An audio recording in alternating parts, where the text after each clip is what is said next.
All right, so here we are again, and I realized something. If you look at the scene, basically 45% of the scene, if not at least 50%, is foliage. It is all foliage. So I would be remiss if I did not, try to at least cover modeling, the texturing, and some of the SpeedTree stuff that I did to create the foliage in this environment. So naturally, we shall start with the grass. Oh, look at it. Despite how beautiful it looks now, I was not confident that I would be able to pull this off at first. But let us look at Maya. So I started in here and I modeled literally a blade of grass. I was procrastinating like crazy and I decided to just brute force it, obviously, right? And these are high poly models. So these are not the actual blades you will see in the scene. These high poly models are only created for the texture atlas, the foliage atlas. So if I turn on the wireframe, you can see this is crazy. If I select the wheat one, oh Lord, that's like 116,000. Anyway, so you can see like these are crazy polygons, but these are going to be baked onto a plane in order to create the lower poly foliage you'll see. It will make sense in a moment, don't worry. So anyway, so these are, I created one blade of grass and then I duplicated it, and you can either use the soft select tool or the sculpting tools. So like if I go to the sculpting tool and I make the brush big and I select the grab brush, I can like bend it around, and that's basically how I did the, oh my god, so that's basically how I created most of the foliage you see here. As you can see, these are just, if I go in here, this is just like one, let's turn off the colors there, the materials. So you can see this is just one bulb that I modeled like a sphere or something and pulled it down, or a cylinder and pulled it up. Can't remember. And then, duplicate and go. Naturally, I was looking at reference. I didn't just do this out of, nothing. I had quite a lot of reference, or enough reference at least, to understand what I wanted certain things to look like. So this is kind of where I was pulling from for the wheat, except it's not as hairy, right? And for the blades of grass, I mean, it's grass, like, let's be honest. And there's also this one which I was really interested in, the grass that had the little bulbs at the end of them. I think I got those from real life, actually. Noticing them outside. So I don't have it here, but once you venture outdoors, you might come across grass with the little bulbs on the tip. So, and then I combined some of them, right? As you can see here, I used some of the grass that I created earlier, scaled it down, added it to give it a little combo. So from here, what you do is you create clumps. So after you bake it down, you'll get a bunch of planes. It will make sense later, but this is a plane that I bended around and made sure it was as low poly as possible. So if you look at the texture, you can see this is the thing I was showing you earlier, right? This is the blade one, or the clump one. So you take those and you duplicate them and put them into combinations of clumps. So it's always good to have a variation. So I have here some variations of clumps that are based on the grass itself. So this is a clump of only that type of grass that you can see here, and this is a clump of the other type that you can see, right? And this one is overlapping something. Sorry, this is the one with the bulbs on it. I like this one quite a lot. So, and then combinations of both, and then you have singles that you can place wherever you want, having it by itself. And this all adds up. If we go back to Unreal, this all adds up to this grass. So if I go to the foliage view and look at the options I added in here, this is how I created it. So they're like 1,000 clumps of this grass, etc, etc. So if I go here to the middle and paint, these are clumps. I'm not painting individual grasses, blades. This is the clump it's pulling from. So if I only use this, it would not have much variation, right? So that's why if I select 3 of the different unique clumps, now we got a nice set of variation and a nice set of grass. So you combine that with singles. So if I disable those and I use a single and I say, you know what, I want, what's happening? Oh, I want a wheat to stick out here. It will stick out there. So that's how I art directed some of this. Like I placed just one here so it like looks different. This is the same thing I did with the flowers. We'll go through those in a second.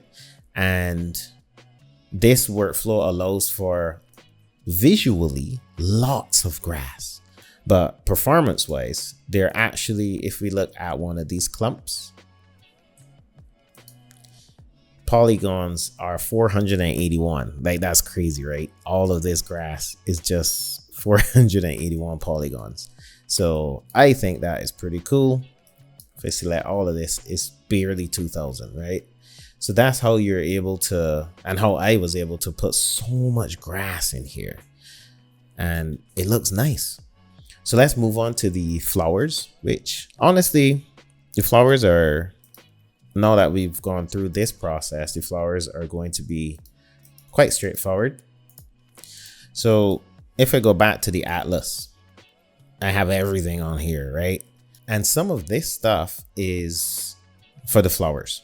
So this is one of the petals for the daisy. This is for the other flower. This is like a middle piece thing. This is the middle of the daisy where you have all those like seeds. What do you call them? I have no idea. And these are petals for the other flowers. And they're taking up quite a bit of space. I could have probably made these a bit smaller.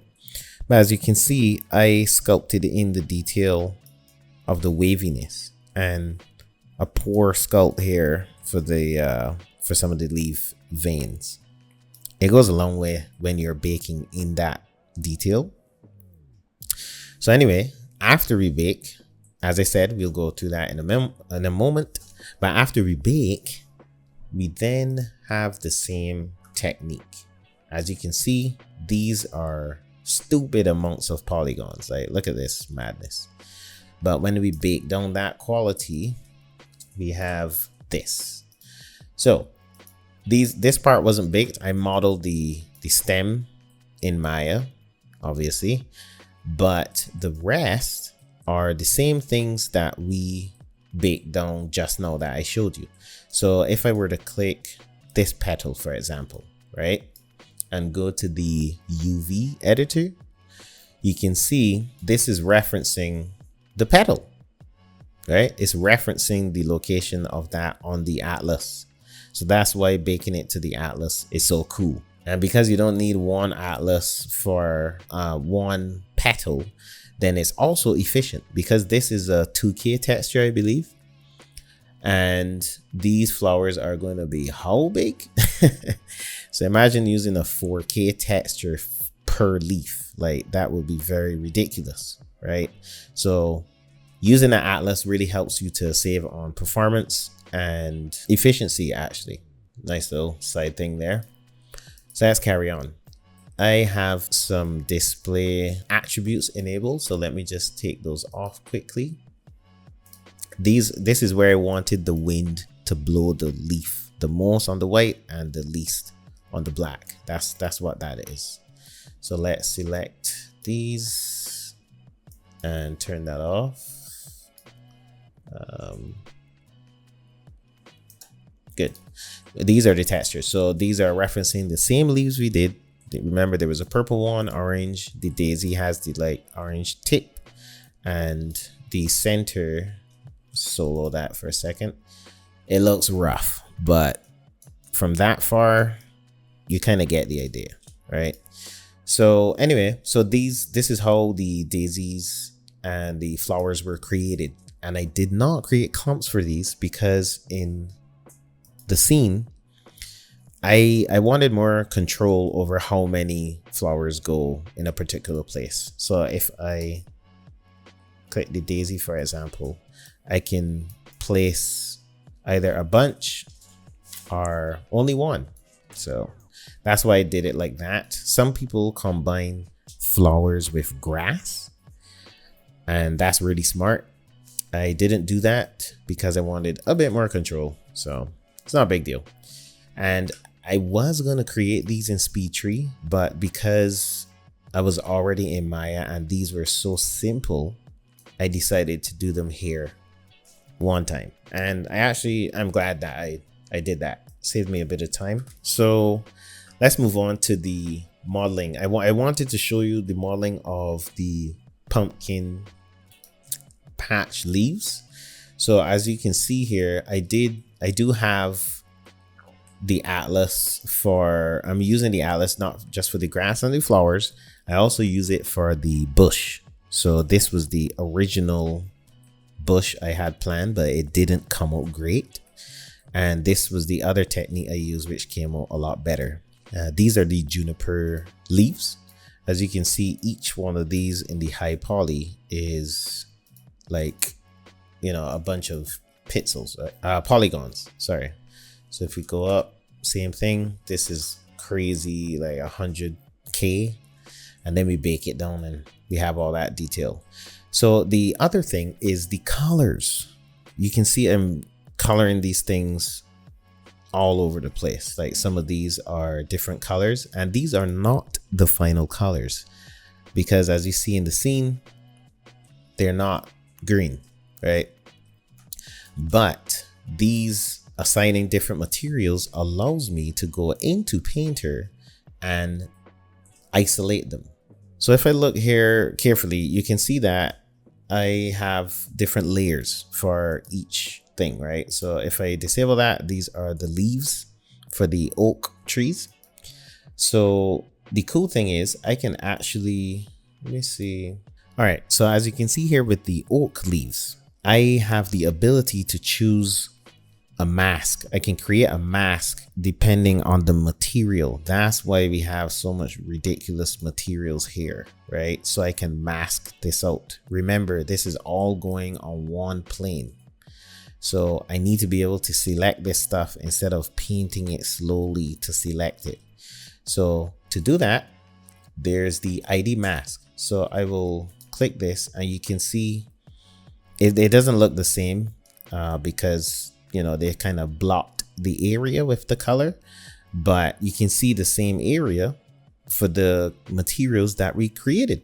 So for example, I can select this brown and say mask this out, and that's what I did for the branch, right? So if I click this, you can see it's only selecting the branch.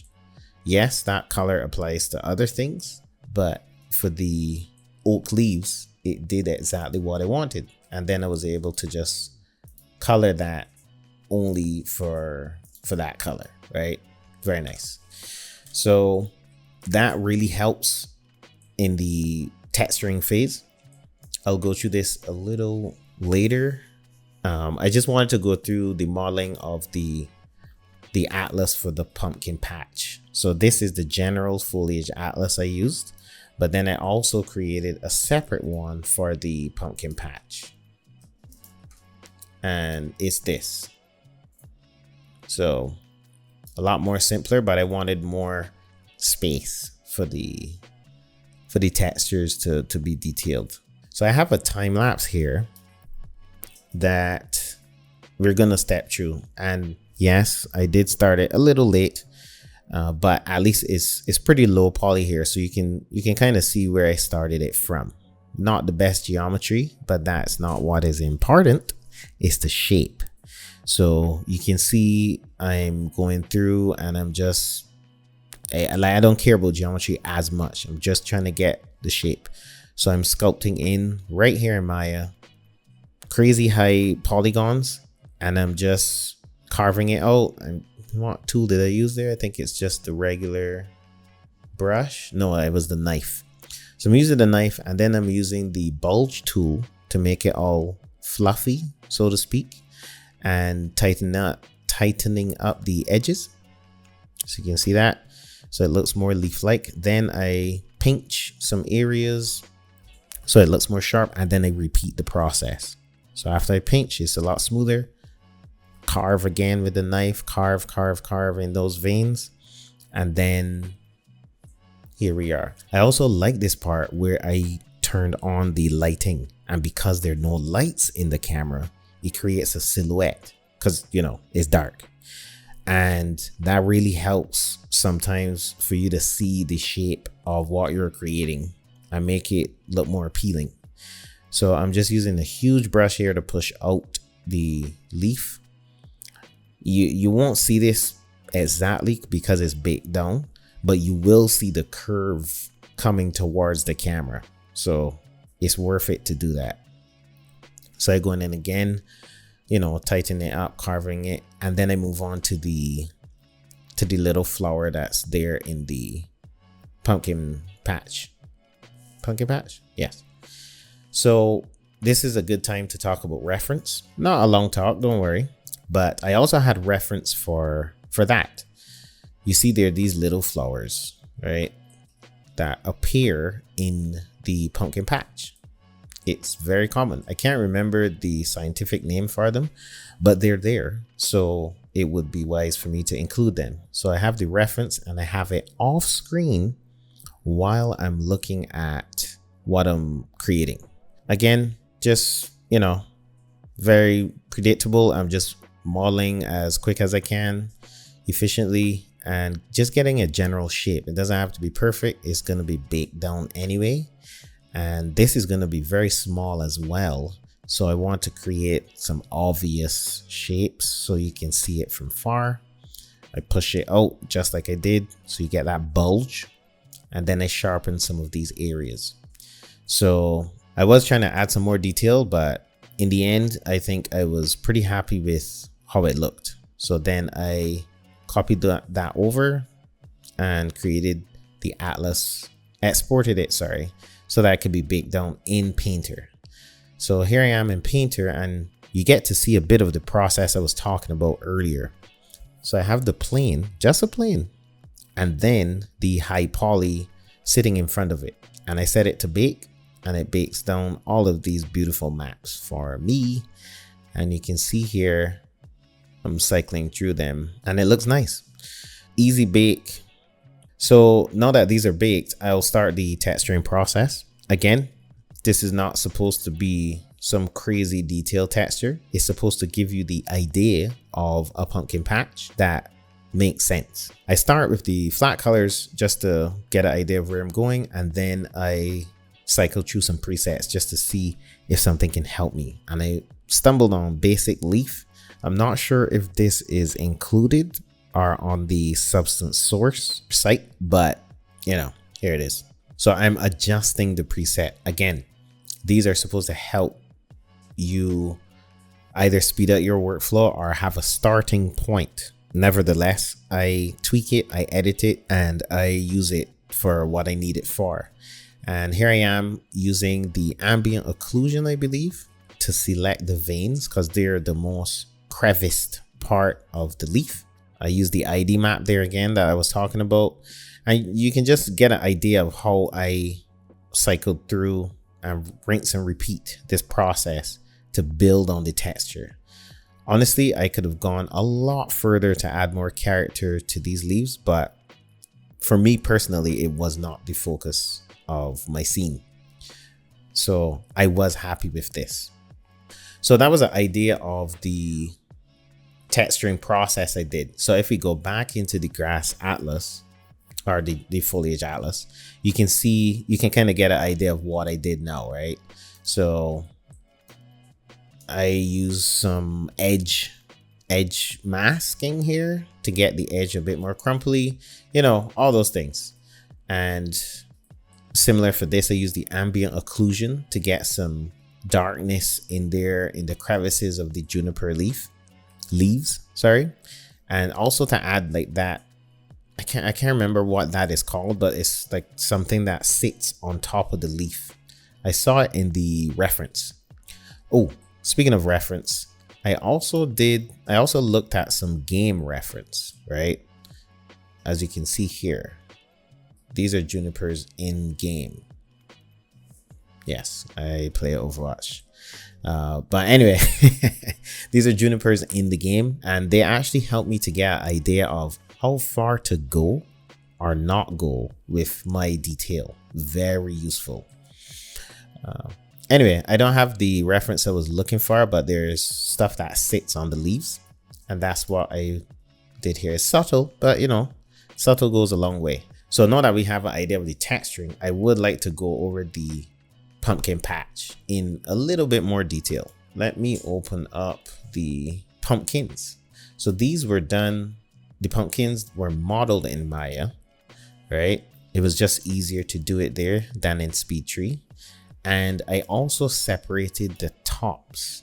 So the tops of the pumpkin. Now I did that so that in SpeedTree I can use a force and attract the vines to that, so they stick to the top. Hopefully this will make sense in a second. So we're in SpeedTree now, and we're looking at the pumpkin patch. Beautiful, beautiful. So you can see the leaves. Oops. Right. You can see the texture that I created.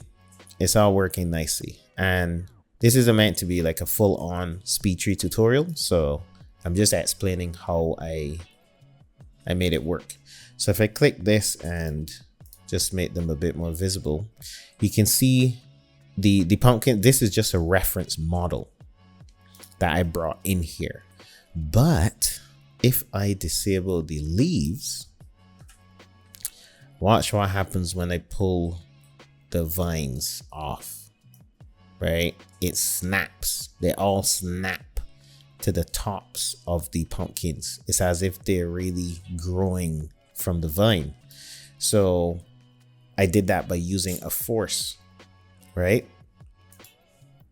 So if I go into the branch and I go to forces, you can see I have pumpkin points. I think that's what I called it on the export. And this is what is driving that magnet effect. So I disable the leaves because if we do it with the leaves enabled, they'll really freak out, right? But I think it's cool. They'll only grow from where I tell them to grow from. So that's how I got this to look so accurate, but not take me 100 years, right? So they're all growing from that point outward, and then I just added the flowers on top. That's basically the rough quick version of it. Let me know if you would like a tutorial on literally how to make the pumpkin patch like in detail. I wouldn't have a problem doing that to explain that part of the process. So the last thing I'm going to look at are the trees, right? The trees. So I really wanted to match the shape language of the concept, or at least the silhouettes. So you can see this tree in the back. Whoops. That's what I was aiming for. So if we go back into SpeedTree, this is the tree that I created. And just like how we have the models here, you can also import them just like this and use them to trace. I think I deleted it since, but that's how I got the shape to match the concept just a little bit closer. Yes, it did take some time, and I used the freehand tool to bend certain parts of the tree. So that's what I meant when I said it took a while, right? Like doing all of this at a particular angle, etc., etc. But that is how you can really control the shape of your trees. Yes, they're organic, but we are making art. So, you know, You can control certain things. And the leaves are not individual leaves. Those are polygons. So, sorry, planes. Obviously, they're polygons. So if I look here, is it this? Yes. So if you look here, you can see these are just planes, just like the grass, just like the flowers.